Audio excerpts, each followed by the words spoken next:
বাপ দাদার দোহাই দিয়ে চাকরি, ইসলাম কোটা প্রথা ব্যবস্থা সম্পর্কে কি বলেন?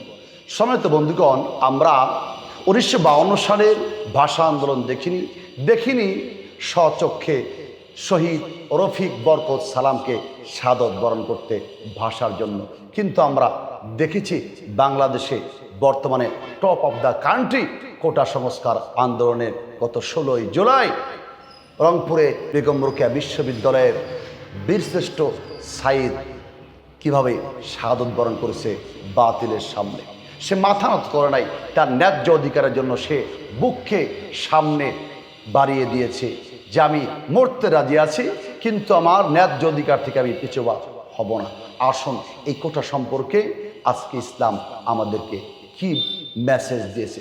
বন্ধুগণ, আমার মনে রাখতে হবে, একজন মেধাবী ছাত্র সে কিন্তু চায় তার মেধা অনুযায়ী তাকে চাকরি দেওয়া বা পাওয়া, এটাই কিন্তু চাওয়া। কিন্তু আজকে আমাদের সমাজে দেখা যাচ্ছে কোঠার নাম দিয়ে আমাদের সমাজে মুক্তিযোদ্ধাদের নাতি পুতিদেরকেও এখানে সুযোগ করে দেওয়া হচ্ছে। হ্যাঁ, অবশ্যই আমরা যারা দেশের জন্য লড়েছে, জান দিয়েছে, প্রাণ দিয়েছে, আমরা অবশ্যই তাদেরকে রেসপেক্ট করি, মুক্তিযোদ্ধাদেরকে আমরা সম্মান করি। তাদের সন্তানদের জন্য কোঠা এটা অবশ্যই জাতি মেনে নিয়েছে, কিন্তু নাতি এবং পুতদেরকে কোঠার ব্যবস্থা করে দেওয়া এটা কিন্তু জাতি মানবে না। তার কারণ আমার আপনার সন্তানরা এত কষ্ট করে পড়াশোনা করেছে, টাকা খরচ করে মাথার ঘাম পায়ে ফেলে সন্তানদেরকে আমরা পড়াচ্ছি। যদি এত কোটা থাকে, আমাদের সন্তানরা মেধাবী হয়ে কী লাভ হবে সন্তানদেরকে আমরা পড়ালেখা করি। এই জন্য আসুন আমরা আজকে জানবো যে যোগ্য ব্যক্তিকে যোগ্য জায়গায় স্থান দেওয়া সম্পর্কে কোরআন এবং নবীর সুন্নাহ কি বলে। বন্ধুগণ, আমার একটি কথা মনে রাখতে হবে, একজন ছাত্র 12 ঘন্টা 14 ঘন্টা সারা রাত পড়াশোনা করে পরিশ্রম করে মেধা খাটিয়ে সে দেখা যায় ফার্স্ট ক্লাস বয় হয়, কিন্তু তার কোটা না থাকার কারণে তার পিছনের অনেক যেসব ছাত্রকে কেউ গুনতো না, সেসব ছাত্র আজকে অফিসার হচ্ছে, সরকারি চাকরি পাচ্ছে, কারণ তাদের কোটা রয়েছে। আজকে ব্রিলিয়ান্ট ছাত্রগুলো চাকরি হারা হচ্ছে একটাই কারণ, কোঠার জন্য। সেই কোঠা আন্দোলন বাংলাদেশের আজকে বিভিন্ন জায়গায় ছড়িয়ে পড়েছে, প্রত্যেকটা জেলায় অঞ্চলে ছড়িয়ে পড়েছে। আমাদের ইসলাম কি শিক্ষা দিয়েছেন, আল্লাহ কোরআন কারিমে কি বলেন, আসুন আমরা জেনে নেই যে আপনার অধিকার কতটুকু, আপনি কতটুকু ভোগ করতে পারবেন। আল্লাহ পাক বলেন, ইন্নাল্লাহা ইয়া'মুরুকুম আন তু'আদ্দুল আমানাতি ইলা আহলিহা। আমি আল্লাহ তাআলা আদেশ করলাম তোমরা তোমাদের আমানতকে, আমানতদের হকদারদেরকে আমানত বুঝিয়ে দাও। যে আমানত পাওয়ার যোগ্য তাকে তুমি আমানত দিয়ে দাও, অর্থাৎ হকদারকে তার হক বুঝিয়ে দিয়ে দাও। যে যতটুকু পায় তাকে ততটুকু তুমি দিয়ে দাও, কম বেশি করো না। এটা কিন্তু আল্লাহর আদেশ, আল্লাহর হুকুম। এই আয়াত দ্বারা বোঝা যাচ্ছে রাষ্ট্রের, অর্থাৎ একজন ভালো ছাত্র যদি সে মেধাবী হয়, তাকে অবশ্যই ভালো স্থানে সে চাকরি পাওয়ার যোগ্য, তাকে চাকরি দেওয়াটা এটা রাষ্ট্রের দায়িত্ব, কর্তব্য, রাষ্ট্রের উপরে এটা ফরজ। আর যদি রাষ্ট্র তাকে চাকরি না দেয়, এটা হবে রাষ্ট্রের জন্য হারাম কাজ, সরকার প্রধানের জন্য হারাম কাজ। তার কারণ আপনি মেধাবী ছাত্রকে চাকরি দিচ্ছেন না, আপনি যে মেধাবী নন, ওঠার কারণে, আপনি দলীয় কারণে তাকে আপনি আজকে চেয়ারে বসালেন। এই জন্য কিন্তু আল্লাহর দরবারে আপনাকে জবাবদিহি করতে হবে। তার কারণ আল্লাহ বলতেছেন, আন তুআদ্দুল আমানাতি ইলা আহলিহা, অর্থাৎ যারা আমানতের যোগ্য, যারা ওই পোস্টের যোগ্য, তাদেরকে ওই পোস্ট আপনি দিয়ে দিন। যে যোগ্য, যে মেধা সম্পূর্ণ, যার ম্যারিট রয়েছে, তাকে আপনি দিয়ে দিন। এজন্য বন্ধুগণ আমার, অর্থাৎ আপনি যোগ্য ব্যক্তিকে অযোগ্য জায়গায় বসাবেন, এটা কিন্তু সম্পূর্ণরূপে হারাম কাজ হবে। আবার যোগ্য ব্যক্তিকে আপনি যোগ্য স্থান দেবেন না, এটাও আপনার জন্য হারাম কাজ হবে। মনে রাখতে হবে, যে যা পাওনা তাকে তাই বুঝিয়ে দেওয়াটা কিন্তু আপনার জন্য, আমার জন্য দায়িত্ব এবং কর্তব্য। আসুন মুসলমান ইমানদার, আল্লাহ নবী সাল্লাল্লাহু আলাইহি ওয়াসাল্লাম, বুখারী শরীফে একটি হাদিস আসছে, নবী যখন মক্কার জমিন থেকে মদিনার হিজরত করলেন, নবীজি হিজরত করার পরে মুহাজির এবং আনসারদের মধ্যে ভ্রাতৃত্ব বন্ধন আবদ্ধ করে দিলেন। নবীজির বিখ্যাত সাহাবা ছিলেন হযরত সালমান ফারসি রাদিয়াল্লাহু তাআলা আনহু এবং হযরত আবু দারদা রাদিয়াল্লাহু তাআলা আনহু।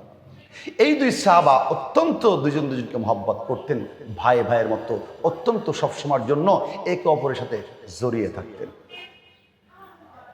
সালমান ফারসি রাদিয়াল্লাহু তাআলা আনহু আবু দারদা রাদিয়াল্লাহু তাআলা আনহুকে এমন মহব্বত করতেন, ভালোবাসতেন, কখনো তাকে সাথে না নিয়ে এসে খাবার খেতেন না। আল্লাহ নবীর সাহাবা সালমান ফারসি ছিলেন আনসারী, আবু দারদা রাদিয়াল্লাহু তাআলা আনহু ছিলেন মুহাজির। সে মদিনা থেকে হিজরত করেছে, আর সালমান ফারসি সে ছিল আনসার, সাহায্য করত। আবু দারদা রাদিয়াল্লাহু তাআলা আনহু তার দুইটি বাগান ছিল, একটি সালমান ফারসিকে দিয়ে দিলেন, তার ব্যবসার অর্ধেক টাকা সালমান ফারসি রাদিয়াল্লাহু তাআলা আনহুকে দিয়ে দিলেন। একদিন সালমান ফারসি রাদিয়াল্লাহু তাআলা আনহু এশার নামাজ পড়ে খাবার খেতে বসছেন, আবু দারদা নেই। উনি চিন্তা করলেন আমি একা খাবার খাবো না, আবু দারদা আসলে আমি তার সঙ্গে খাবার খাবো।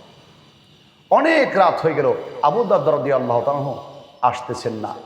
দেখা যায় গভীর রজনীতে সালমান ফারসি দেখতে পেলেন আবু দারদা ঘরে প্রবেশ করলেন, করার পরে সে খাবার না খেয়ে আবার সে সালাতে দাঁড়িয়ে গেলেন, নামাজে দাঁড়িয়ে গেলেন, সেজদায় লুটিয়ে পড়লেন। ফজরের নামাজ পড়ে সালমান ফারসি রাদিয়াল্লাহু তাআলা বললেন, আবু দারদা তুমি যেভাবে ইবাদতে মগ্ন হয়েছ, ইসলাম কিন্তু এরকমটা বলেন। তার কারণ ফাক্কিন কুল্লাদি হাক্কান হাক্কি হাক্কিন হাক্কা, অর্থাৎ তুমি প্রত্যেকটা জিনিসের হক রয়েছে, তুমি হক বুঝিয়ে দাও। অর্থাৎ তোমার উপরে তোমার পিতামাতার হক রয়েছে, তোমার উপরে তোমার স্ত্রীর হক রয়েছে, তোমার উপরে তোমার সন্তানের হক রয়েছে। সালমান ফারসি বললেন, আবু দারদা সারা রাত জেগে জেগে সালাত আদায় করা এটা কিন্তু ইসলামে নেই। তুমি নফল সালাত আদায় করো, কিন্তু কিছু অংশ তুমি ঘুমাও। তার কারণ আল্লাহ বলেছেন ওয়াজআলনা নাওমাকুম সুবাতা, আমি আল্লাহ রাতকে তোমাদের জন্য আরামদায়ক করে দিলাম। আবু দারদা এই কাজটা কিন্তু ঠিক নয়। তোমার স্ত্রীর হক রয়েছে, সন্তানের হক রয়েছে, তোমার দেহেরও হক রয়েছে। ঘুম, দেহটাকে আরাম দেওয়া, এটাও কিন্তু একটি দেহের হক। ঘুমানো এটা দেহের হক। আবু দারদা মানলেন না, বললেন সালমান ফারসি চলেন যাই, আল্লাহর নবীর কাছ থেকে আমরা ফায়সালা নিয়ে আসি, মীমাংসা নিয়ে আসি। দুইজন সাহাবা রওনা দিলেন, আসসালামু আলাইকুম ইয়া রাসূলুল্লাহ। ওয়া আলাইকুম আসসালাম। সালমান ফারসি বলেন, ইয়া রাসূলুল্লাহ আমি আবু দারদাকে বলেছি, আবু দারদা রাতের পর রাত জাগ না থাকে, ঘুমায় না, এমনকি স্ত্রী সন্তানকে সে সময় দেয় না। ইয়া রাসূলুল্লাহ আমি বলেছি প্রত্যেকটা বস্তু ব্যক্তির হক রয়েছে, যার যার হক তুমি আদায় করে দাও। ফাক্কিন কুল্লাদি হাক্কিন হাক্কা, প্রত্যেকের হক রয়েছে, আদায় করতে হবে। আল্লাহ রাসূল বললেন সাদাকা সালমান ফারসি সত্য বলেছে। আবু দারদা অবশ্যই সারা রাত জেগে জেগে নফল নামাজ পড়ে, এটা কিন্তু সুন্নত তরিকা না। রাতের কিছু সময় স্ত্রী স্বজনদের সময় দাও, আর কিছু সময় আল্লাহর জন্য তুমি সময় ব্যয় করো। এই জন্য বন্ধুগণ আসেন, যার যার হক তাকে বুঝিয়ে দেওয়াটা ইসলাম কিন্তু এটা আদেশ করেছে। আজকে আপনি কোঠার নাম দিয়ে মেধাবী ছাত্রদেরকে চাকরি বঞ্চিত করবেন, কোঠার নাম দিয়ে আপনি মেধাবী ছাত্রদেরকে আপনি তার অধিকার থেকে বঞ্চিত করবেন, এটা মোটেও কিন্তু ঠিক না, এটা হারাম কাজ হচ্ছে। এই জন্য বন্ধু আসেন, যারা প্রকৃত মেধাবী ছাত্র অবশ্যই আমরা কোটার দোহাই দিয়ে আমরা জানি এই মেধাবী এই আমাদের দেশের রত্নগুলোকে, আমাদের দেশের মানিকগুলোকে আমরা না হারিয়ে ফিরি। তার কারণ আমরা কোঠার দোহাই দিয়ে যখন আমরা অযোগ্য ব্যক্তিদেরকে আমরা যোগ্য স্থানে বসাবো, এই মেধাবী ছাত্রগুলো দিনের পর দিন তারা দেশ ছেড়ে বিদেশে চলে যেয়ে তারা বিদেশি পাড়ি যাবে। আমরা দেশ থেকে মেরিট হারাবো, আমরা দেশ থেকে রত্ন হারিয়ে ফেলবো। এই জন্য আসুন আমরা সকলেই কোটা সংস্কার চাই, অর্থাৎ আমরা কোটার নাম দিয়ে জানি আমরা এই দেশটাকে মূর্খদের কাছে তুলে না দিই। আল্লাহ আমাদের সকলকেই দিনের সহিহ উদ্যান করুন। সকলে পড়ি আমিন।